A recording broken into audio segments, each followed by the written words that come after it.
చాలా రకాల పక్షులు చూస్తాం కదా, పావురాలని, గ్రద్దలని, పిచ్చుకలని. ఇన్ని రకాల పక్షులు చూసినా ఏ రకం పక్షికి కూడా మనిషి పేరు కానీ దేవుళ్ళ పేరు కానీ ఏ పక్షికి ఉండవు, ఒక్క పక్షికి తప్ప. ఆ ఒక్క పక్షే రామచిలుక. రాముడికి రామచిలుకకి ఏదైనా బంధం ఉందా, ఈక్వల్ రిలేషన్ ఏదైనా ఉందా అంటే అవునండి, ఉందనే చెప్పచ్చు.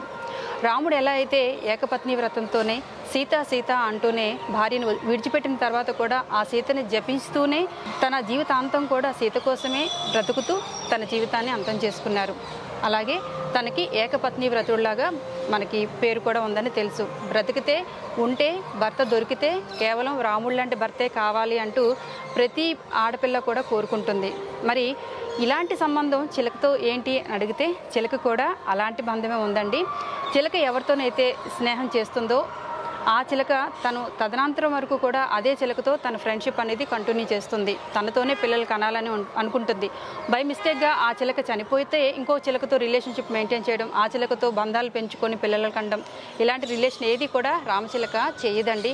మిగతా పక్షులు వేరు, రామచిలకకి మాత్రమే ఈ స్పెషల్ రిలేషన్షిప్ అనేది మెయింటైన్ చేస్తుంది. మరి ఇప్పుడు అర్థమైందా రాముడికి రామచిలకకి ఉన్న బంధం ఏంటో? సో అందుకనే ఈ చిలకకి రామచిలక అని పేరు వచ్చింది. సో మరి ఈ రామచిలకల స్టోరీ నేను ఎందుకు చెప్తున్నాను అంటే, ఇక్కడ చూసారు కదండి ఎన్ని రామచిలకలు వీళ్ళ ఇంటిపైన వాలుతున్నాయో. సో ఇన్ని రామచిలకలు అసలు ఎవరింటిపైన కూడా మనం చూసి ఉండమేమో. మన దూరంగా మనం ఏదైనా చెట్లు పెంచితే, ఏదైనా పళ్ళు, జామ పళ్ళు లేకపోతే వేరే పళ్ళు, ఏదైనా పప్పాయి పళ్ళు ఏదైనా పెంచితే అవి తిని కొరుక్కుంటూ వెళ్ళిపోవటం వరకే మనం చూస్తాం. కానీ ఇన్ని గుంపులు గుంపులుగా రామచిలకలు ఎవరింటిపైన వాలుతున్నాయి, అసలు ఎందుకు వీళ్ళింటికి రెగ్యులర్గా వస్తున్నాయి, అసలు ఆ చిలకలను పెంచుతున్న వ్యక్తి ఎవరు అని మీకు చెప్పాలని ఆశపడుతూ ఈరోజు నేను ఇంటర్వ్యూ చేస్తున్నాను. మరి ఈ రామచిలకలను పెంచుతున్న వ్యక్తి పేరు లక్ష్మీనారాయణ రెడ్డి. ఆహారంగా కొన్ని కిలోల బియ్యాన్ని మెయింటైన్ చేస్తూ ఎన్నో ఏళ్ల నుంచి ఈ రామచిలకలు వీళ్ళ ఇంటిపైన రావటం, వీరు పెట్టిన ఆహారం, నీళ్లు త్రాగటం, వెళ్ళటం. సో వీటి బంధం ఎప్పటి నుంచి ఉంది, అసలు వీళ్ళింటికి ఎందుకు ఇన్ని చిలకలు వస్తున్నాయి అనేది అంకుల్ పక్కనే ఉన్నారు. మరి చిలకల్ని ఇష్టపడని వ్యక్తి అంటూ ఎవ్వరూ ఉండరు. బేసిక్గా రామచిలక అంటే అందరికీ ఒక సపరేట్ అట్రాక్షన్ కూడా ఉంటుంది కదా. సో అంత మంచి రాముళ్ళు, అన్ని రాముళ్ళు వాళ్ళ ఇంటిపైకి ఎలా వస్తున్నాయి, అసలు వాటితో ఇతనికి ఎన్నేళ్ళ అనుబంధం ఉంది అనేది అంకుల్ అడిగి తెలుసుకుందాం. అంకుల్ నమస్తే. బాగున్నారా? చాలా హ్యాపీ అనిపించింది అంకుల్, ఇన్ని రామచిలకలు మీ ఇంటిపైకి రావటం. అక్కడ చూడండి పైన రామచిలకలు కూడా ఇక్కడ వెయిట్ చేస్తున్నాయండి. ఇక్కడ మేము ఉన్నాం కాబట్టి అవి ఇక్కడ రాలేదనమాట, కాసేపోతే వచ్చేస్తాయి రామచిలకలు. సో ఇన్ని రాముళ్ళని మెయింటైన్ చేస్తున్న అంకుల్ని చాలా విషయాలు అడిగి తెలుసుకుందాం. అంకుల్ చెప్పండి, మీరు అప్పుడు ఎప్పటి నుంచి ఈ రామచిలకలకి ఫుడ్ పెట్టడం జరుగుతుంది, అసలు మీరు ఎలా గమనించారు పైకి రామచిలకలు వస్తున్నాయని? మేడ మీద మొక్కలు ఉన్నాయండి, పెంపుడు మొక్కలు. వీటి కోసం నీళ్లు అవి వేయడానికి కోసం మార్నింగ్ వచ్చాను. ఒక 7 o'clock అలా వస్తే ఒక 2 రామచిలకలు వచ్చి మేడ మీద వాళ్ళే అక్కడ జంట వాళ్ళే. సరే అందంగా ఉన్నాయి, ఏమన్నా తింటాయేమో నేను ఒక పిడికిడి బియ్యం తీసుకొచ్చి వేసాను అనమాట. సో వేసేసి వెళ్ళిపోతే కొంచెం తినేసి వెళ్ళిపోయాయి. అది 2008 అండి. 2008 స్టార్ట్ అయ్యేది.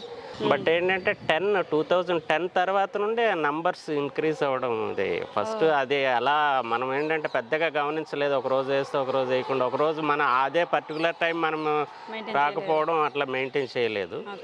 సో ఇంకా 2010 నుండి ఎక్కువ రావడం, కొంచెం ఒక 10-15 అలా రావడం, ఇంకా రెగ్యులర్గా మళ్ళీ మనం అబ్జర్వ్ చేస్తూ ఉన్నాం.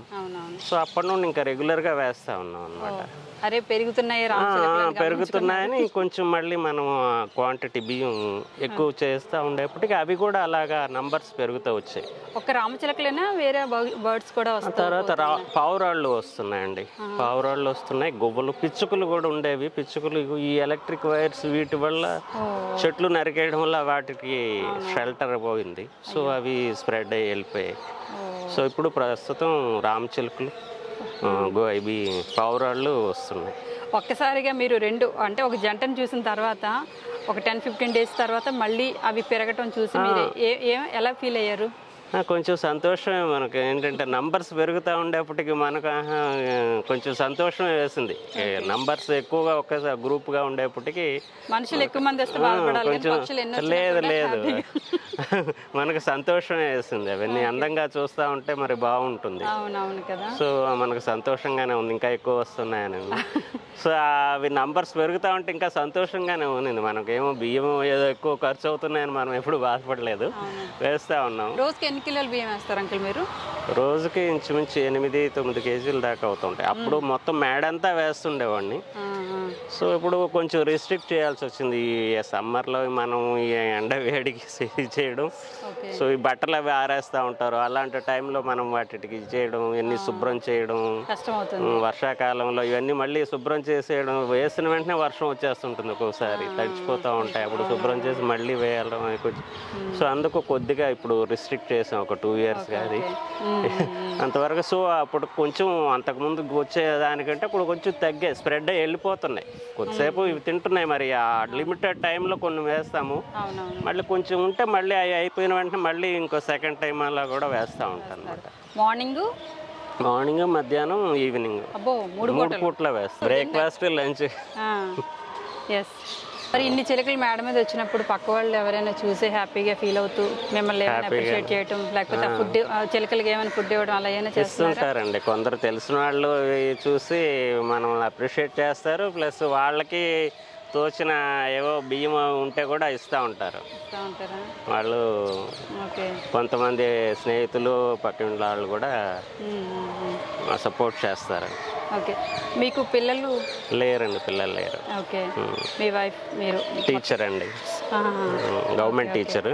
సో ఇవే మీ పిల్లలు ఏమైతే అంతే. మరి వీటి కోసం మరి మీరు ఎక్కడికైనా క్యాంపులకు వెళ్ళటం, ఆపేయటం అలాంటివి ఏం చేస్తున్నారా? వెళ్ళే పరిస్థితి ఏదైనా వస్తే ఏం చేస్తారు? వెళ్ళేప్పుడు అంటే మరి ఎవరో ఇంతకుముందు మా అంకుల్ ఆంటీ వాళ్ళు ఉండేవాళ్ళు, వాళ్ళకన్నా ఎవరికి అప్పచెప్పేసి వెళ్తాము. లేకుంటే కింద పోర్షన్ వాళ్ళకి కానీ ఎవరైనా రెంట్కి ఉండే వాళ్ళకి, లేకుంటే మన పక్కన వాళ్ళకి అప్పచెప్పేసే వెళ్తాం. వేయండి ఈ టైంకి వేసేయండి అని మనం అప్పచెప్పేసి వెళ్తాం అనమాట. ఎప్పుడు వాటికి ఫుడ్ లేకుండా లేదు, అక్కడే బయట ఉంచేస్తాం. నిలబడ్డాయి ఇక్కడ, మేము వెళ్ళగానే అవి వస్తాయి. చక్కగా పైన చూడండి ఎంత లైన్ వరుస పెట్టి ఉన్నాయి. అంతే, వచ్చి కూర్చుంటే అబ్జర్వ్ చేస్తూనే ఉంటాయి. మేము ఎప్పుడు వెళ్తామో వచ్చి తిందామని చూస్తున్నట్టున్నాయి.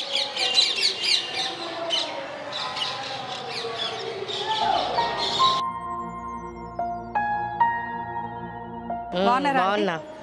ఓకే, మిమ్మల్ని నెట్లో చూశాను. నన్ను నెట్లో చూసారు? శ్రీదేవి అని నా పేరు. నా పేరు శ్రీదేవి. మీ పేరు కూడా శ్రీదేవా? మీ పేరు? నా పేరు శ్రీదేవి. పేరు శ్రీదేవి. అది ముగ్గురు అక్క చెల్లెళ్ళు అని, మేము ముగ్గురు అక్క చెల్లెళ్ళు అని. ఓకే, నా గురించి చెప్తున్నారు మీరు. అది విన్నాను అనమాట. అవునా? అది అందరికి అనాథ లేని వాళ్ళందరికీ బియ్యం బస్తాలు అవి చేస్తుంటారు కదా మీరు. బాగా చూస్తున్నారు. అది చూశాను. అది ఇప్పుడు కాదు, 2 ఇయర్స్ ముందు చూశాను. ఇప్పుడు చూడట్లేదా? ఇప్పుడు చూడట్లేదు. ప్రతిదీ ఏది నొక్కినా అదే వస్తుంది. అందుకని డైవర్ట్ అదే చూస్తున్నాను అనమాట చాలా వరకు. చూసారా? అంతే. ఎక్కడో సబ్బవరంలోనే ఎక్కడో తెలీదు, ముసలావిడ ఉంది కదా, ఆవిడ చిన్న గుడిసెలో లోపల నుంచి వస్తుంది కదా. ఒకసారి ఏడ్చేస్తారు కూడా మీరు. ఓకే ఆంటీ, ఓకే, నా గురించి ఓకే, థ్యాంక్ యూ. బాగా చూస్తున్నారు, ఫాలో అవ్వండి. ఇప్పుడు కూడా బాగా చాలా హెల్ప్ చేస్తున్నావు కదా నువ్వు. అవునవును, ఓకే, బాగా గుర్తుపెట్టారు, థ్యాంక్ యూ. అయితే ప్రసాద్ అంకుల్, సారీ ప్రసాద్ మీ వారి పేరు కదా, లక్ష్మణరావు అంకుల్ ఇంటి పైన మేడ పైన చిలకలన్నీ వస్తున్నాయి కదా, మీకే ఎక్కువ బాగా కనిపిస్తాయి? మాకు చాలా బాగా కనబడతాయి. ఎలా ఫీల్ అవుతుంది? పొద్దున్నే ఉదయం లేవగానే అంకుల్ని ఏంటి పొద్దున్నే మాకు ఏం లేదు, చాలా సంతోషపడుతున్నాం. ఒక దేవుడిచ్చిన వరంలా అనిపిస్తుంది. అంతేనా? ఆయనకి లేదా వరం? పొద్దున్నే లెగ్గానే ఇంకా మేము చూసే వరం అవి చూస్తాయి. చప్పుడు చేస్తే మాత్రం వెళ్ళిపోతాయి అవి. అందుకని మేము తలుపులు మూసేసుకునే చూస్తాం అన్నమాట. ఇప్పుడు కూడా మీరు ఇటు వచ్చేస్తే చాలా వస్తాయి. మీరు మా ఇంటికి వస్తే చాలా వస్తాయి. ఓ అవును, నిజమే. వాళ్ళ మేడ మీద వాళ్ళ ఇంట్లో ఉంటే చాలా ఎక్కువగా వస్తాయి. మీ బంధువులు ఎవరైనా వచ్చి చూసే అందరూ మా ఇంటికి చుట్టాలు అందుకే వస్తారు. వచ్చి ఒక రోజంతా ఉంటారు మా ఇంట్లో. అవునా? చూడడానికే వస్తారు. చాలా మంది ఉంటారు. చాలా పొద్దున్నే 2 కొబ్బరి చెట్లు మధ్యలో సూర్యుడు వస్తూ ఉంటాడు ఒకవైపు నుండి, ఒకవైపు నుండి ఈ చిలకలు. చాలా బాగుంటుంది అనమాట. ఆ సీనరీ చాలా బాగుంటుంది. సూర్యుడు వస్తూ ఉండడం, ఈ చిలకలు వస్తుంటాం, అవన్నీ చాలా బాగుంటాయి. ఓకే, సో ఫైనల్లీ వాళ్ళ చుట్టాలు కూడా చూడడానికి వస్తున్నారు. చూడడానికి వస్తారు. చిలకలు వచ్చే మీరు ఇటువైపు వస్తే ఇంకా వస్తాయండి. ఇటు వచ్చేయండి మీరు. ఆడుతాయండి, ఇట్లా తిరుగుతాయి, కిందకి కాళ్ళు పైన పెట్టేసి కిందకి ఇలా వేలాడతా. ఆ తీగలన్నీ తోరణాల్లో అయిపోతాయి. అదే.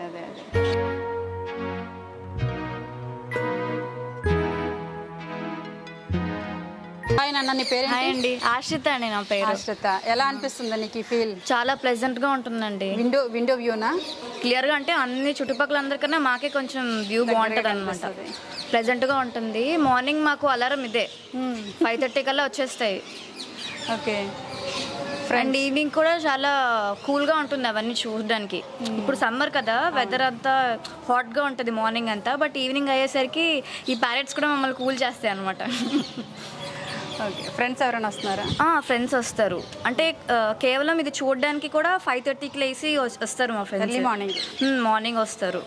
అది అంటే వేరే వాళ్ళకి చెప్తారనమాట. ఇప్పుడు ఎలాగ ఫేమస్ అయిందంటే మా ఫ్రెండ్స్ వచ్చి మిగతా వాళ్ళకి చెప్పడం, అలా బట్టి కూడా అలాగే పెరిగాయి. ఇప్పుడు ప్యారెట్స్తో పాటు పీజియన్స్ కూడా వస్తున్నాయి. అండ్ చుట్టూ గ్రీనరీ కూడా బాగుంటుంది కాబట్టి. అవును, అంకుల్ అలా మెయింటైన్ చేస్తున్నారు బర్డ్స్ కోసమే. వావ్. మాదిగా అడిగేస్తాను. చూడండి, ఎంత బ్యూటిఫుల్ ప్లేస్ ఎక్కడైనా దొరుకుతుందా? అసలు ఎన్ని డబ్బులు ఇచ్చినా కూడా ఎంత అందమైన సీనరీ మనకు దొరుకుతుందా? Wow, super. నేను ఈ బర్డ్స్ కోసం 2 days నుంచి తిరుగుతున్నాను తెలుసా. ఈరోజు లక్కీగా సెట్ అయ్యింది. నెమ్మదిగా ఎంతవరకు వెళ్దామో ట్రై చేద్దాం. ఎగిరిపోయే. మనం ఒక్క రామచిలకని చూస్తేనే ఫీల్ ఎలా ఉంటే, ఇన్ని వందల రామచిలకలు మనం డైలీ చూస్తూ ఉంటే మానసికంగా చాలా హ్యాపీ అనిపిస్తుంది. మన స్ట్రెస్ అంతా పోతుంది ఇలాంటివి కనుక వీటితో కాసేపు మనం టైం స్పెండ్ చేస్తే. వెళ్తున్నా?